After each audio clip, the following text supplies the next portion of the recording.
आदाब, नमस्कार। बज़्म मुंशी प्रेमचंद में एक बार फिर आपका स्वागत है, इस्तकबाल है। आज जो अफसाना हम सुनाने जा रहे हैं उसका उन्वान है गिल्ली डंडा। पहली बार हिंदी में इसी उन्वान से यह अफसाना हंस के फरवरी 1929 अंक में प्रकाशित हुआ और किताबी सूरत में उर्दू में मुंशी जी के अफसानवी मजमूए वारदात में 1938 में शाये हुआ। पेश है मुंशी जी का अफसाना गिल्ली डंडा। हमारे अंग्रेज़ी खां दोस्त माने या ना माने, मैं तो यही कहूँगा कि गिल्ली डंडा सब खेलों का राजा है। अब भी जब कभी लड़कों को गिल्ली डंडा खेलते देखता हूँ तो जी लोटपोट हो जाता है कि उनके साथ जाकर खेलने लगूँ। ना लॉन की ज़रूरत है, ना शिन गार्ड की, ना नेट की, ना बल्ले की। मज़े से किसी दरख्त की एक शाख काट ली, गिल्ली बनाई और दो आदमी भी आ गए तो खेल शुरू हो गया। विलायती खेलों में सबसे बड़ा ऐब यह है कि उनके सामान बहुत महंगे होते हैं। जब तक कम से कम 100 खर्च ना कीजिए, खिलाड़ियों में शुमार ही नहीं हो सकता। यहाँ गिल्ली डंडा है कि बग़ैर हींग फिटकरी लगे चोखा रंग देता है, लेकिन हम अंग्रेज़ी खेलों पर ऐसे दीवाने हो रहे हैं कि अपनी सब चीज़ों से हमें नफरत सी हो गई है। हमारे स्कूलों में हर एक लड़के से 300-400 रुपये सालाना सिर्फ खेलने की फ़ीस ली जाती है। किसी को ये नहीं सोचता कि हिंदुस्तानी खेल खिलाएं जो बग़ैर पैसे कौड़ी के खेले जाते हैं। अंग्रेज़ी खेल उनके लिए हैं जिनके पास रुपए हैं। बेचारे गरीब लड़कों के सर पर ये फजूल खर्चियाँ क्यों मंडते हैं? ठीक है, गिल्ली से आँख फूट जाने का अंदेशा रहता है, तो क्या क्रिकेट से सर फूट जाने, तली फट जाने, टांग टूट जाने का खदशा नहीं रहता? अगर हमारे माथे में गिल्ली का दाग लगा हुआ है तो हमारे कई ऐसे दोस्त भी हैं जो बल्ले से घायल होने का सर्टिफिकेट रखते हैं। आखिर ये तो अपनी अपनी पसंद है। मुझे गिल्ली डंडा सब खेलों से ज़्यादा पसंद है और बचपन की यादों में गिल्ली डंडा ही सबसे ज़्यादा शीरी याद है। वो सुबह सुबह घर से निकल जाना, वो दरख्त पर चढ़कर टहनियाँ काटना और गिल्ली डंडे बनाना, वो जोशो खरोश, वो लगन, वो खिलाड़ियों के जमघटे, वो पिदना और पिदाना, वो लड़ाई झगड़े, वो बेतकल्लुफ़ सादगी जिसमें छूत छात और गरीब व अमीर की कोई तमीज़ ना थी, जिसमें अमीराना चोंचलों की गुरूर और खुद नुमाई की गुंजाइश ही ना थी। उसी वक्त भूलेगा जब घर वाले बिगड़ रहे हैं, वालिद साहब चौके पर बैठे रोटियों पर अपना गुस्सा उतार रहे हैं, अम्मा की दौड़ सिर्फ दरवाजे तक है, लेकिन उनके ख़्याल में मेरा तारीक मुस्तकबिल टूटी हुई किश्ती की तरह डगमगा रहा है और मैं हूँ कि पिदाने में मस्त हूँ। न नहाने का ख्याल है, न खाने का। गिल्ली है तो ज़रा सी, मगर उसमें दुनिया भर की मिठाइयों की मिठास और तमाशों का लुत्फ़ भरा हुआ है। मेरे हमजोलियों में एक लड़का गया नाम का था। मुझसे 2-3 साल बड़ा होगा, दुबला, लंबा, बंदर की सी फुर्ती, बंदरों की सी लंबी लंबी उंगलियां, बंदरों की सी झपट। गिल्ली कैसी हो उस पर इस तरह लपकता था जिस तरह छिपकली कीड़ों पर लपकती है। मालूम नहीं उसके माँ बाप कौन थे, कहाँ रहता था, क्या खाता था। प्रथा हमारे गिल्ली क्लब का चैम्पियन जिसकी तरफ वो आ जाए उसकी जीत यकीनी थी। हम सब उसे दूर से आता देखकर उसका इस्तकबाल करते थे और उसे अपना गुइयाँ बना लेते थे। एक दिन हम और गया दो ही खेल रहे थे। वो पिदा रहा था, मैं पिद रहा था। लेकिन कुछ अजीब बात है कि पिदाने में हम दिन भर मस्त रह सकते हैं, पितना 1 मिनट का भी नहीं सहा जाता। मैंने गला छुड़ाने के लिए वो सब चालें चली जो ऐसे मौके पर खिलाफ कानून होते हैं, खिलाफ कानून होते हुए भी काबिल माफ़ी हैं। लेकिन गया अपना दांव लिए बगैर मेरा पीछा न छोड़ता था। मैं घर की तरफ भागा। मिन्नत समाजत और खुशामद का कोई असर न हुआ। गया ने मुझे दौड़कर पकड़ लिया। और डंडा तान कर बोला, मेरा दाव देकर जाओ।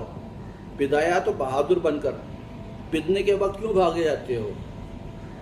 तुम दिन भर पिदाओ तो मैं दिन भर पिटता रहूं? हाँ, तुम्हें दिन भर पिटना पड़ेगा।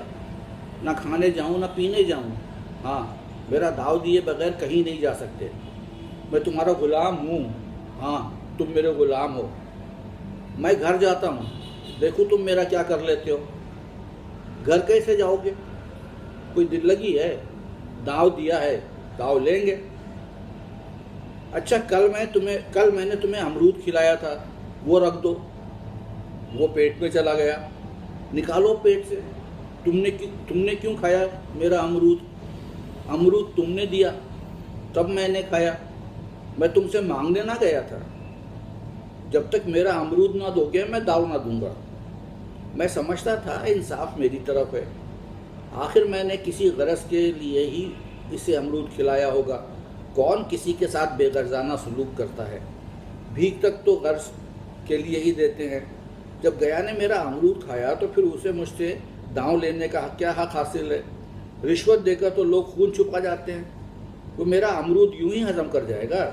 अमरूद पैसे के 5 वाले थे, जो गया के बाप को भी नसीब ना होंगे। ये सरासर बेइंसाफ़ी है। गया ने मुझे अपनी तरफ खींचते हुए कहा, मेरा दाव देकर जाओ। अमरूद समरूद मैं नहीं जानता। मुझे इंसाफ का जोर था। मैं हाथ छुड़ाकर भागना चाहता था, वो मुझे जाने ना देता था।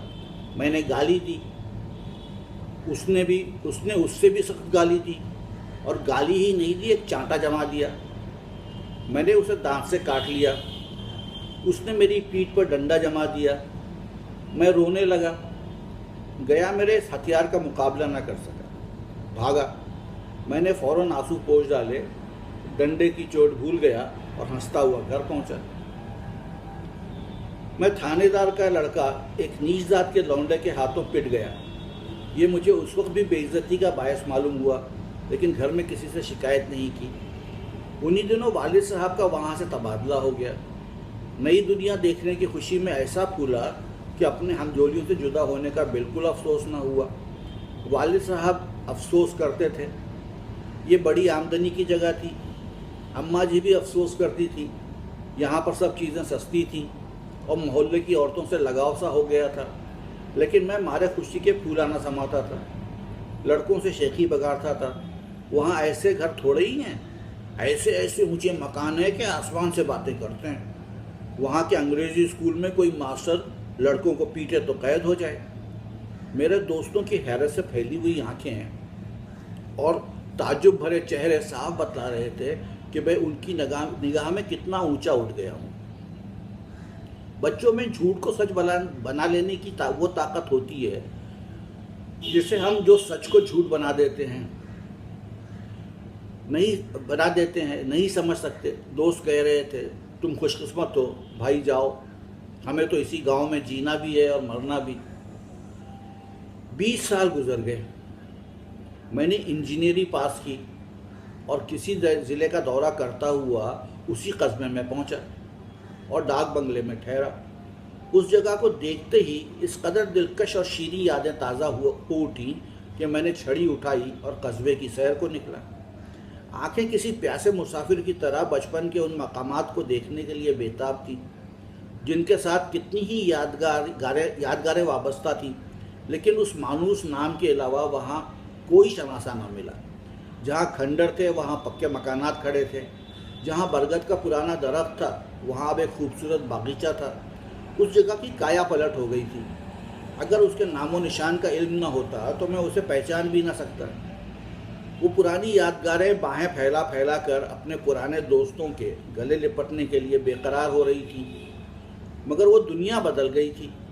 जी चाहता था कि उस ज़मीन से लिपट कर रोऊं और कहूं, तुम मुझे भूल गई, लेकिन मेरे दिल में तुम्हारी याद ताज़ा है। अचानक एक खुली जगह मैंने 2-3 लड़कों को गिल्ली डंडा खेलते देखा। एक लम्हे के लिए मैं अपने आप को बिल्कुल भूल गया। मैं एक ऊंचा अफसर हूँ, साहिबी ठाठ हैं, रोब और इख्तियार के लिबास में हूँ। जाकर एक लड़के से पूछा, क्यों बेटे, यहाँ कोई गया नाम का आदमी रहता है? एक लड़के ने गिल्ली डंडा समेटकर सहमे हुए लहजे में कहा, कौन गया? गया चमार? मैंने यूं ही कहा। हाँ हाँ वही गया, नाम का कोई आदमी है तो शायद वही हो। हाँ है तो, ज़रा उसे बुला सकते हो? लड़का दौड़ा गया और जल्द एक 5 हाथ के काले देव को साथ लिए आता दिखाई दिया। मैंने दूर ही से पहचान लिया। उसकी तरफ लपकना चाहता ही था कि उसके गले लिपट जाऊं, मगर कुछ सोच कर रह गया। बोला, कहो, मुझे पहचानते हो? गया ने झुककर सलाम किया। हाँ मालिक, भला पहचानूंगा नहीं। आप मज़े में रहे? बहुत मज़े में, तुम अपनी कहो। डिप्टी साहब का साइस हूँ। माना मोहन, दुर्गा, ये सब कहाँ हैं, कुछ खबर है? माना तो मर गया। मोहन और दुर्गा दोनों डाकिये हो गए हैं। आप? मैं ज़िले का इंजीनियर हूँ। सरकार तो पहले ही बड़े जहीन थे। अब कभी गिल्ली डंडा खेलते हो? गया ने मेरी तरफ सवाल की आंखों से देखा। गिल्ली डंडा क्या खेलूँगा सरकार, अब तो पेट के धंधे से ही छुट्टी नहीं मिलती। आओ, आज हम तुम खेलें। तुम पिदाना, हम पिदेंगे। तुम्हारा एक दाव हम पर, हमारे ऊपर है, वो आज ले लो। गया बड़ी मुश्किल से राजी हुआ। वो ठहरा टके का मजदूर, मैं एक बड़ा अफसर। मेरा और उसका क्या जोड़? बेचारा छेप रहा था, लेकिन मुझे भी कम छेप ना थी। इसलिए नहीं कि मैं गया से खेलने जा रहा था, बल्कि लोग इस खेल को अजूबा समझकर उसका तमाशा बना लेंगे और अच्छी खासी भीड़ लग जाएगी। इस भीड़ में वो लुत्फ कहाँ रहेगा? लेकिन खेले बगैर तो रहा नहीं जाता। आखिर फैसला हुआ कि दोनों बस्ती से दूर तन्हाई में जाकर खेलें। वहाँ कौन देखने वाला बैठा होगा?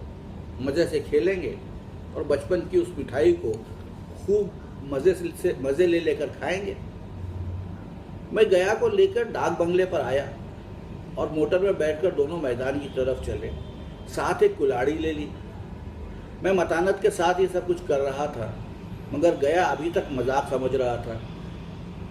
उसके चेहरे पर खुशी और बलबले का कोई निशान न था। शायद हम दोनों में जो फ़र्क हो गया था वो उसे सोचने में महज था। मैंने सोचा, तुम्हें कभी हमारी याद आती थी गया? सच कहना। गया झेपता हुआ बोला, मैं आपको क्या याद करता हुजूर, किस लायक हूँ? किस्मत में कुछ दिन आपके साथ खेलना लिखा था, नहीं तो मेरी क्या गिनती। मैंने कुछ उदास होकर कहा, लेकिन मुझे तो तुम्हारी याद बराबर आती थी। तुम्हारा वो डंडा जो तुमने तान कर जमा दिया था, याद है ना? गया ने शर्माते हुए कहा, वो लड़कपन था सरकार, उसकी याद ना दिलाओ। वाह, वो मेरे उन दिनों की सबसे रसीली याद है। तुम्हारे उस डंडे में जो रस था वो अब इज्जत और बड़ाई में पाता हूँ, न दौलत में। कुछ ऐसी मिठास थी उसमें कि आज तक उससे मन मीठा होता रहता है।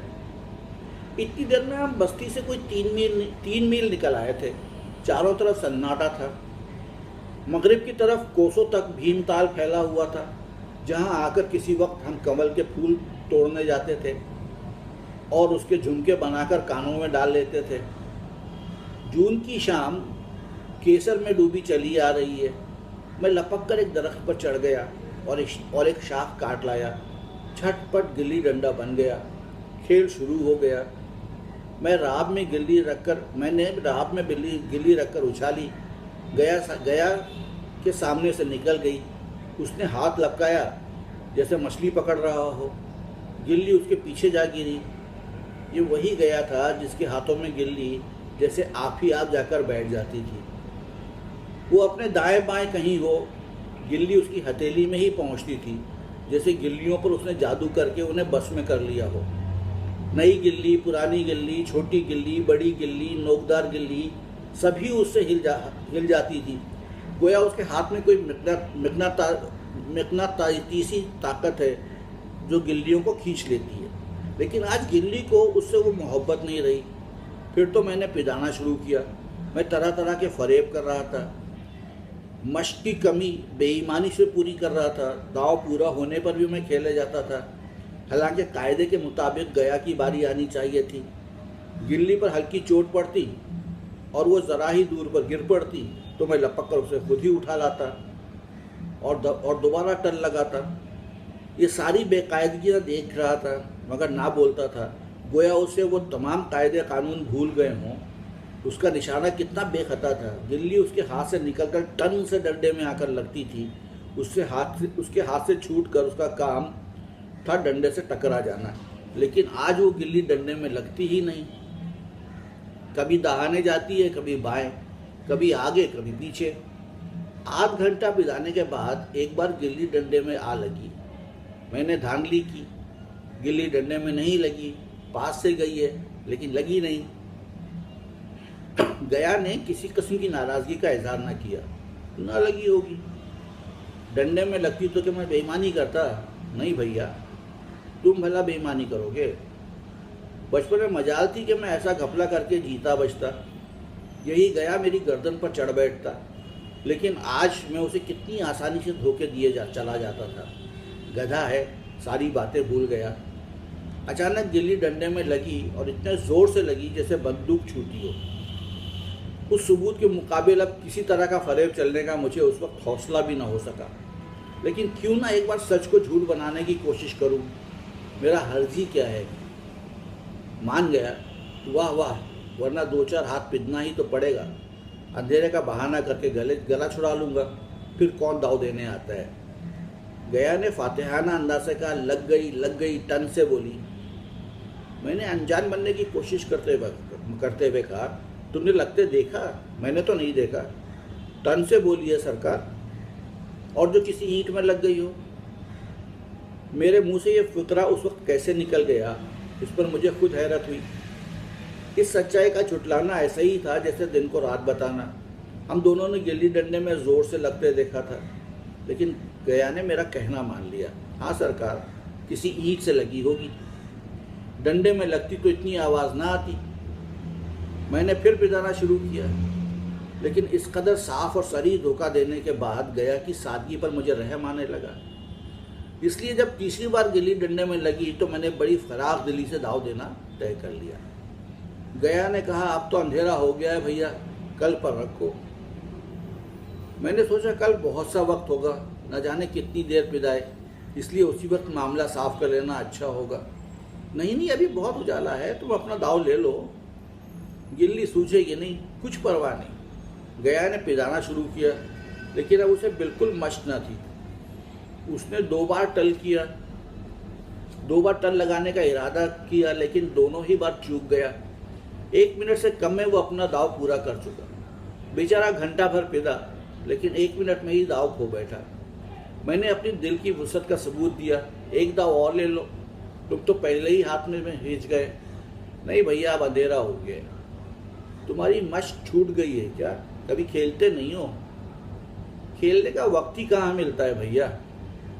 हम दोनों मोटर पर जा बैठे और चिराग जलते जलते पड़ाव पर पहुंच गए। गया चलते चलते बोला, कल यहाँ गिल्ली डंडा होगी, सभी पुराने खिलाड़ी खेलेंगे, तुम भी आओगे? जब तुम्हें फुर्सत हो सब खिलाड़ियों को बुला लूँ। मैंने शाम का वक्त दिया और दूसरे दिन मैच देखने गया। कोई 10 आदमियों की मंडली थी। कई मेरे लड़कपन के साथी निकले, मगर बेशतर नौजवान थे जिन्हें मैं पहचान न सका। खेल शुरू हुआ। मैं मोटर में बैठा तमाशा देखने लगा। आज गया का खेल और उसकी करामात देखकर मैं दंग रह गया। वो टल लगाता तो गिल्ली आसमान से बातें करती। कल की सी वो झिझक, वो हिचकिचाहट, वो बेदिली आज न थी। लड़कपन की जो बात थी आज उसने उसे कमाले महराज तक पहुंचा दिया। कहीं कल उसने मुझे इस तरह पिदाया होता तो मैं ज़रूर रोने लगता। उसके डंडे की चोट खाकर गिल्ली 200 गज की खबर लाती थी। पिदाने वालों में एक नौजवान ने कुछ बेउनवानी की। उसका दावा था कि मैंने गिल्ली दबोच ली है। गया का कहना था गिल्ली ज़मीन से लगकर उछली है। इस पर दोनों में ताल ठोकने की नौबत आई। नौजवान दब गया।